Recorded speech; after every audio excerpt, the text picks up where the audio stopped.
Welcome to the Bluetooth device database. Ryan Holeman, take it away.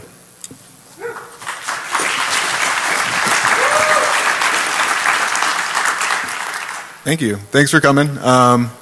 Last talk of the day. Everyone having fun so far? Yeah. So this project is a little more high level than some of my previous projects. If you're getting into Bluetooth, it's really fun to see it at this type of view. And I don't believe that it's really ever been looked at in this way, and I believe that you really need to look at devices in the wild in order to understand the technology. So basically, in short, this project was to beat the largest scale Bluetooth device survey that I've seen out there. And with it, I gave a lot of support for the community to participate. So I have a lot of clients, and I'll tell you how to install them later on. But if you want, go out and install some of this stuff and send me your data. It's for everyone, not just for me. So. A little bit about myself before I get started. It's a great picture of me. I'm a senior server, or I used to be a server developer. I'm a security researcher at Defcon Technologies, where we do a lot of endpoint security, analytics, and management solutions. If you haven't heard about us, check us out. We do some cool stuff. In my spare time, I spend a lot of time tinkering with Bluetooth. I have some Python Ubertooth projects that I have up on my GitHub repo. Fun stuff. I have fun doing this stuff in my spare time. Follow me on Twitter to follow any other projects I'm doing. And all this research today is kind of just of my own. It has nothing to do with Zipton. They just allow me to come out and present to you guys. So as I mentioned before, at its core, the Bluetooth device survey, the Bluetooth database project was one of the widest scale Bluetooth surveys that I'm aware of. And you know, I did it because I had a lot of questions about devices in the wild. And there weren't any data sets big enough and broad enough to answer a lot of my questions, so I kind of just took this on. And as I kind of went through this and started doing a lot of analysis on the data, I became aware of a lot of things that I really wasn't aware of before. A lot of questions got risen, and I was able to come up with a lot of answers for them and learn some new things. And so all of this project was done only on discoverable devices, and a lot of people will say, hey, why did you only do discoverable devices? You do a lot of passive stuff in your spare time.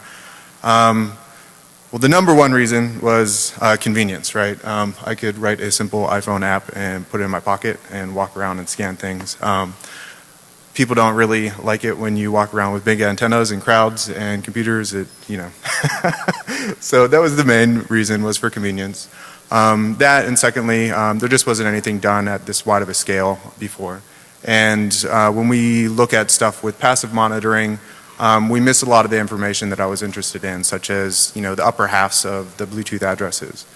So what was I interested in? Mostly Bluetooth addresses, but along with this comes device information as far as the device name.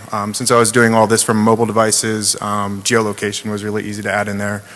And any other metadata that I get with a simple scan. So this would be device class information, etc.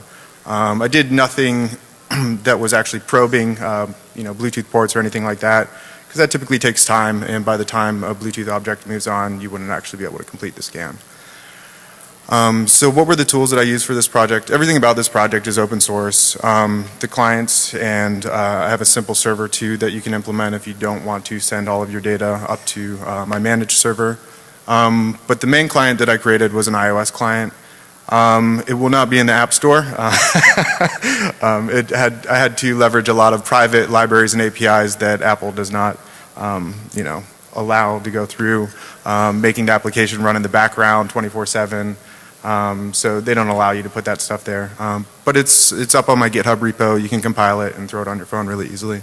For cross-platform support, if you saw Joseph Cohen's talk about an hour ago, actually, in order to support cross-platform, I hacked up one of his BlueCat clients, so I have a fork of it on my repo, and basically the data that it collects will ship off to the remote server too.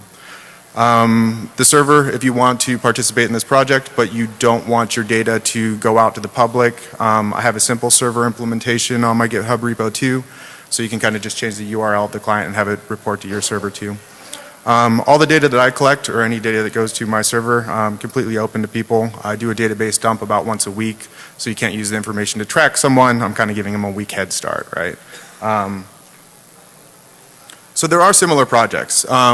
There was nothing that kind of like hit this broad of a scale, but NapNap is something that was similar. This was a project run by Josh Wright, where he was trying to correlate the upper half of an address, which is vendor specific, to the actual device that it correlates to. And so this was kind of a little bit different. It didn't really follow what I wanted to look at. JP Dunning, he did a couple years ago, he did the Bluetooth profiling project. And it was similar to mine.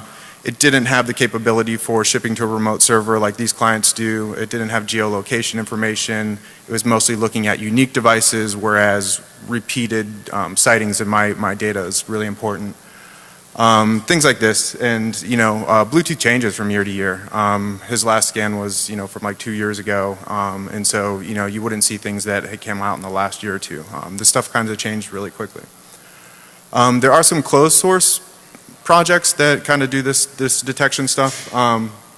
So Wireless Works is a company. If you've been paying attention to the media lately, there's been a big stink about malls and department stores tracking you based on your cell phone's wireless probing, right? Wireless Works is kind of the Bluetooth version of this, where they track you going into a store based on Bluetooth information. There's not a lot of information about them online, so if anyone is familiar with them, I wouldn't mind talking to you after the talk.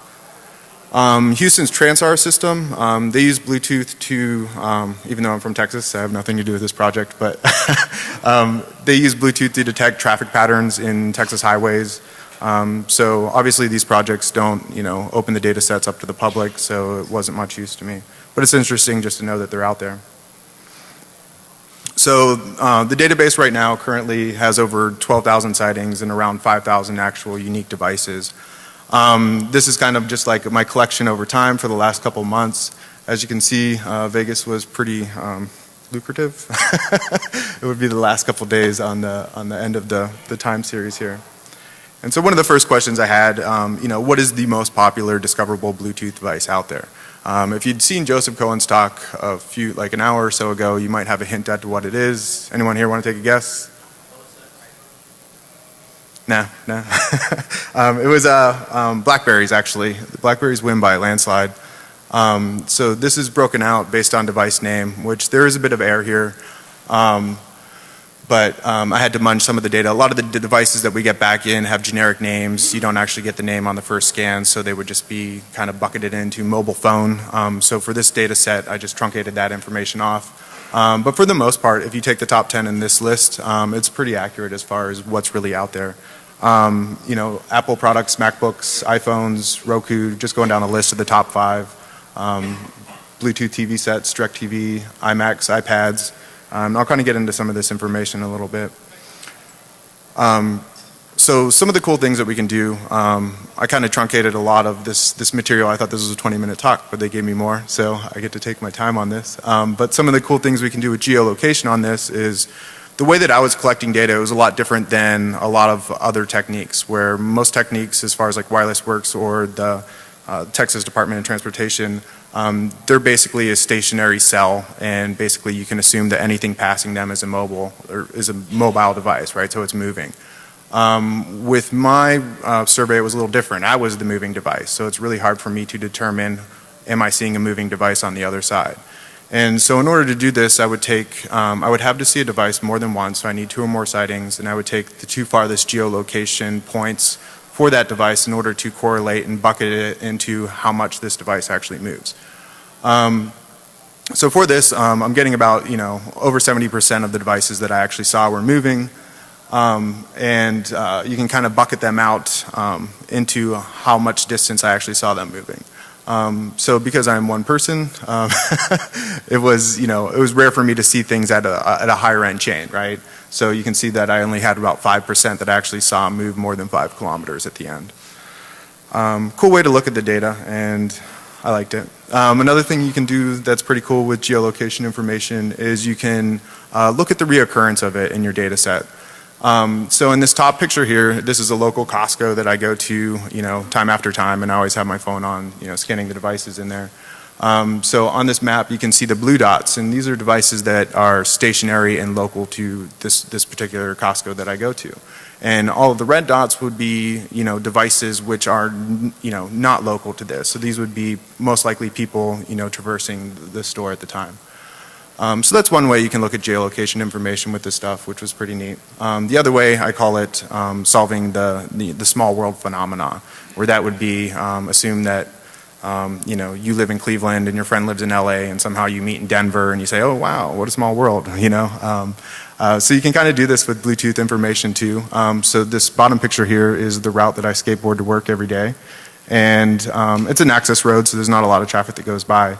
But the blue dots denoted here in this image are cars that I pass multiple times, whereas the red dots are cars that I would never, see again. And so, I mean, this is something that you would never really realize on your own. You're not going to memorize every car that you pass every day. So it's kind of a cool way of looking at the data set. And so on to geolocation was cool. It wasn't really why I got into this project. It was just something I could tack on in order to kind of see the data in a different way. I was mostly interested in the Bluetooth address space. And I threw this slide in here because I understand that not everyone is familiar with the Bluetooth address space, so this is my quick primer of it. So in Bluetooth, addresses are laid out a lot like a MAC address, and basically you have the upper half being vendor specific and the lower half being device specific. The device specific half, the LAP here, is supposed to be unique across devices. And once you get into the vendor specific part, we kind of split it up into the NAP and the UAP. UAP is something that when we do passive monitoring techniques in Bluetooth, we don't always get it, and the NAP we never get. And even though all of this data that I actually did the research on was for discoverable devices, I wanted to take that data set and use it in my techniques for passive Bluetooth monitoring. I don't know if I mentioned, but basically when we do passive Bluetooth monitoring, the LAP is the only thing we're guaranteed ever. So one of the things that I really wanted to determine, if I were to go back and do this whole survey again with only Bluetooth passive monitoring, I would most likely only get LAP addresses for geolocation.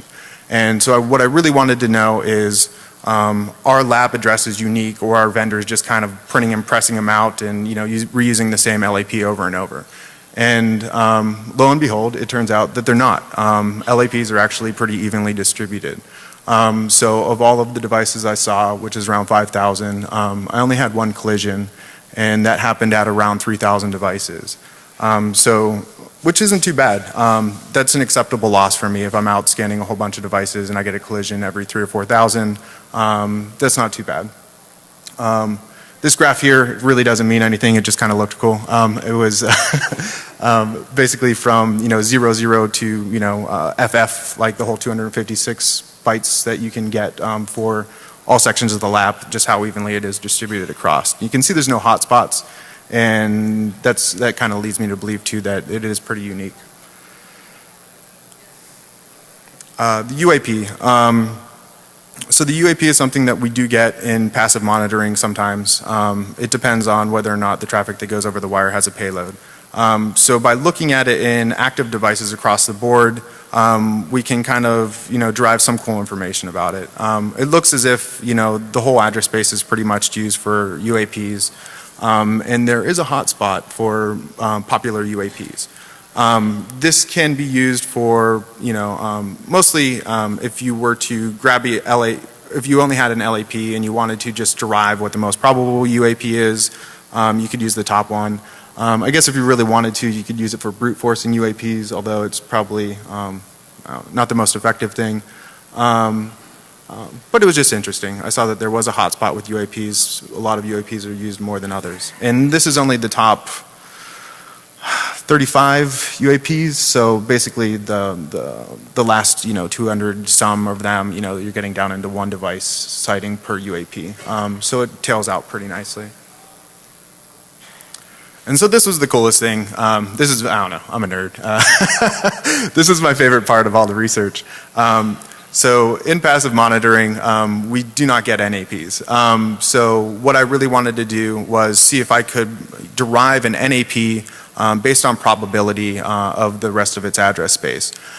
So in order, you need an NAP if you want to correlate a device to a vendor. And since we don't get this in passive monitoring, what I was looking for here is, are there higher probabilities of getting particular NAPs based on a UAP? And so this was pretty interesting. Right here I have basically this graph is just the first 8 UAP addresses based out of the 256 possibilities. From 00 to 07, just for this. But you can see for every UAP, I have correlating NAPs with that. And so what we can basically do here is say, if you have a UAP, what is your most probable NAP based on devices seen out in the wild? As it turns out, this is actually pretty good for coming up with a high probability of what it is. Worst case scenario, I think there's 8 NAPs associated with one or two of the UAPs on the list. But a 1 in 8 probability isn't too bad, and then you're going to be able to see which ones were actually used the most. So you can kind of narrow that down into the highest probability. So that was pretty interesting, and like I said, that's your worst case scenario. Best case scenario, which happens to be for the majority of all UAPs, is there's only 1, 2, 3 NAPs actually associated with those UAPs. So for the majority of the time, you can narrow it down to 1 or a few NAPs that are actually associated with it, and then kind of increase your probability based on how many times you saw it. So this was interesting. I think last year I kind of touched on this subject, but I was just looking at vendor lists, so my NAP probabilities were, I would have 40 to 60 possible NAPs, which was kind of completely not as useful, right? If I can tell you I can give you 3 possible vendors, that's pretty good. And so on to vendor statistics. This stuff can be used for 2 different purposes, I think. One is increasing the probabilities even more from the last slides that I just talked about. So if you had 2 NAPs that were kind of tied, you could weight it based on the actual vendor, which one's more popular. The other cool thing to just look at is, what are the most popular vendors out there for Bluetooth? Apple kind of takes the cake. I said BlackBerry was the #1 actual device, but Apple has more products. So they're kind of taking the cake with this. BlackBerry in second. Samsung does a lot of embedded devices, so they're pretty far up there. Roku's was pretty interesting. I saw a lot of Roku's during the scan, and so before I started doing a lot of the correlations, I thought that Roku's might be the most popular device that I saw out there, but they're pretty high up on the list. Kind of interesting to know. And Roku's, they transmit very far. I was doing all this with my iPhone, and obviously I was getting Roku boxes just driving down the road, which is crazy, which means I'm probably getting 50 to 70 feet based on an iPhone. So they're very loud. Security. So what does this mean for security? You can be tracked with Bluetooth. It's something that not everyone knows. I think that if it is something that is important to you, you're probably best turning Bluetooth off. And on top of that, Bluetooth is a secure protocol itself, but there are vulnerabilities that exist out there, right? It's mostly based on software implementations, vendors who will create services that accept connections without actual PIN authentication or easy PIN authentication connections. Typically you'll see that where you can connect in just 0000. So it is out there. It is something to be aware of. And I think too, like if you ever wanted to do research in this realm, this was the list that I never had, right? If you wanted to get the most bang for your buck, finding the most widespread device, this is kind of the list that I wish that I could just go down and go for. So it'd be interesting to just start from the top and start going down and doing Bluetooth audits on a lot of these devices. Awareness. A lot of Bluetooth devices don't really act how you think. Or you might have Bluetooth in places where you don't know, right? A lot of people are not aware that Bluetooth is on in their car and discoverable all the time. A lot of people aren't aware that sometimes when you start up your car, your Bluetooth goes on into discoverable mode for 60 seconds or longer. So this is just kind of, this happens in other devices besides car audios, but this is just kind of something that, some people might not be aware of, and it's something that you can't turn off most of the time. And I did notice a lot of bugs. If you notice in my device list broken out by actual devices out there, if you're aware of how iOS devices work, your Bluetooth actually only goes into the discoverable mode when you go to your Bluetooth settings menu. Yet I'm seeing so many iPads and iPhones in my scans that is it just a chance that I'm, walking by somebody when they're actually configuring the Bluetooth? Most likely not. So what happens, this actually happened to me multiple times while I was scanning this, and I've never really scanned 24/7, so it wasn't apparent to me at the time that my phone would get stuck in discoverable mode sometimes. It depends on how you actually leave the Bluetooth settings page in your iOS device. If you leave too fast, sometimes it just kind of gets perma-stuck in discoverable mode. So that's why you actually see iPhones and iPads in discoverable mode so much. And I believe that the other reason why there's so many discoverable Bluetooth devices out there is bad human-computer interface, right? Vendors just, they give you that perma-discoverable button when you really don't need it. I'm not picking on Apple here, but they did it right with iOS despite the bug that I mentioned, but in OS X they don't, right? They could have done the same thing, whereas when you go into the configuration page, you're indiscoverable. When you leave, you're not. But they have that perma button. I believe that happens with BlackBerry too. Legal issues, I don't, it's kind of the same as just scanning Wi-Fi devices. It does seem to be a little more personal because it's something that belongs to you more than, your home Wi-Fi router. But as far as legal issues go, I mean, there's really nothing out there, and it is kind of just based, the closest thing would be, detecting Wi-Fi devices. Transtar and Wireless Work says, if you don't want to be tracked, then it is your responsibility as a consumer to turn off your Bluetooth device. I don't know. Not everything can be turned off, so I don't know if that's the right answer. So all my data sets for this stuff can be downloaded from bluetoothdatabase.com. As I said, I do a dump about once a week.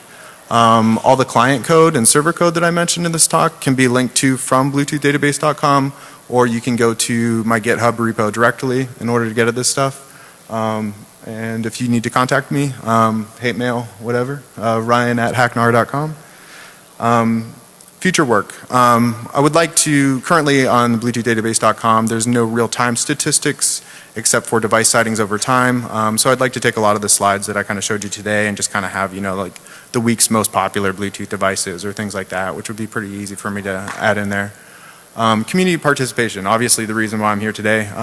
If you guys want to participate in this, feel free to install my clients, even if you don't want to submit it to this database. Fire up your own server. I supply the code for it. Just kind of look at what's out and around you, right? It's kind of fun to see, and it'll give you a wider, idea of what's really going on out there in the Bluetooth space. Service enumeration, I didn't add this in originally, and I might play around with it. I think I didn't want to do anything like too, I wanted to be as evasive as I totally could. I didn't want to do RF comm scannings on a lot of these things, mostly because I don't want to interrupt anyone's daily process, right? RF comm scanning can sometimes bring up pop-ups on your devices and stuff like that, so I really wasn't looking to offend anyone. And a passive survey, I think that by doing a large-scale passive survey and kind of comparing the data sets, it would lead to a lot of interesting space. Like you would get a wider view of what the actual Bluetooth deployment is out there. So you can kind of compare the sets. You would see, okay, out of X amount of discoverable, how many passive do you typically see in an area? Things of this nature. It'd be cool to do with standard rate and Bluetooth low energy, right? I don't believe anyone's really done a large scale Bluetooth low energy scan, which would be kind of cool to see. So that is it. I almost clapped for myself. Database project was one of the widest scale Bluetooth surveys that I'm aware of. I did it because I had a lot of questions about devices in the wild. And there weren't any data sets big enough and broad enough to answer a lot of my questions, so I kind of just took this on. And as I kind of went through this and started doing a lot of analysis on the data, I became aware of a lot of things that I really wasn't aware of before. A lot of questions got risen, and I have some Python Ubertooth projects that I have up on my GitHub repo. Fun stuff. I have fun doing this stuff in my spare time. Follow me on Twitter to follow any other projects I'm doing, and all this research today is kind of just of my own. It has nothing to do with Zipton. They just allow me to come out and present to you guys. So So, as I mentioned before, at its core, the Bluetooth device survey, and I don't believe that it's really ever been looked at in this way, and I believe that you really need to look at devices in the wild in order to understand a technology. So basically, in short, this project was to beat the largest scale Bluetooth device survey that I've seen out there. And with it, I gave a lot of support for the community to participate. So I have a lot of clients, and I'll tell you how to install them later on. But if you want, go out and install some of this stuff and send me your data. It's for everyone, not just for me. So, a little bit about myself before I get started. It's a great picture of me. I'm a senior server, or I used to be a server developer. I'm a security researcher at Defcon Technologies, where we do a lot of endpoint security, analytics, and management solutions. If you haven't heard about us, check us out. We do some cool stuff. In my spare time, I spend a lot of time tinkering with Bluetooth. Welcome to the Bluetooth device database. Ryan Holeman, take it away.